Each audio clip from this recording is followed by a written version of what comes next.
Hey guys, আসসালামু আলাইকুম। আশা করি আপনার সকালে ভালো আছেন। আমিও অনেক ভালো আছি।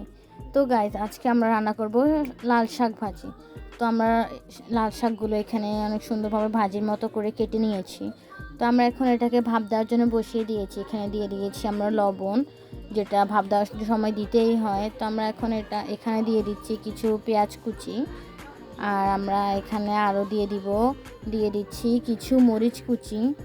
তো এখন পেঁয়াজ কুচি আর মরিচ কুচি দেওয়ার পর এগুলো ভাপ দিতে বসিয়ে দিয়েছি। তো আমাদের ভাপ দেওয়া শেষ। তো আমরা এখন একটা প্যানে বসিয়ে দিয়েছি তেল। তো তেলটা গরম হয়ে যাওয়ার পর আমরা এখানে কিছু রসুন কুচি দিয়ে দিয়েছি পেঁয়াজ কুচি, দিয়ে দিয়েছি মরিচ কুচি। এখানে আমরা দুটো শুকনো মরিচও দিয়েছি। তো এগুলো এখন ভালোভাবে মিক্স করছি আমরা। তো এগুলো একটু এরকম বেরেস্তার মতো লাল কালার হয়ে গেলে আমরা এখন এখানে দিয়ে দিব আগে থেকে ভাপ দিয়ে রাখা লাল শাকটা। তো আমরা এখন এটাকে ভালোভাবে দিয়ে এটাকে মিক্স করে নিচ্ছি লাল শাকটাকে। তো আমাদের ভালোভাবে মিক্সড করা শেষ। এটা দেখতে কিন্তু অনেক বেশি সুন্দর লাগছে। তো ফাইনালি আমাদের লাল শাক রেডি হয়ে গিয়েছে।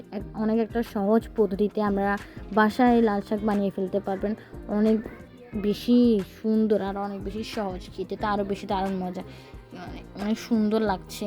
তো অবশ্যই এটা সবাই বাসায় ট্রাই করবেন আর কমেন্টে জানাবেন যে আমাদের রেসিপিটা কেমন হয়েছে। তো সবাই আমাদের চ্যানেলটাকে সাবস্ক্রাইব করবেন, লাইক কমেন্ট শেয়ার করবেন, সবাই আমাদের পাশে থাকবেন। আমাদের এরকম ব্লগগুলো দেখবেন। আমরা প্রতিদিন চেষ্টা করি আপনাদের জন্য নতুন নতুন সুন্দর সুন্দর ব্লগ বানানোর জন্য। তো সবাই আমাদের জন্য দোয়া করবেন যাতে আপনাদেরকে এত সুন্দর সুন্দর আমরা ব্লগ বানিয়ে দেখাইতে পারি। আর আপনাদেরকে যেন আপনারা প্লিজ আমাদেরকে সাপোর্ট করবেন। আপনাদের উৎসাহ পেয়েই আমরা নতুন নতুন ব্লগ বানাবো। তো সবাই আমাদের চ্যানেলটাকে একটু সাবস্ক্রাইব করবেন। সবাই ভালো থাকবেন, সুস্থ থাকবেন। আমাদের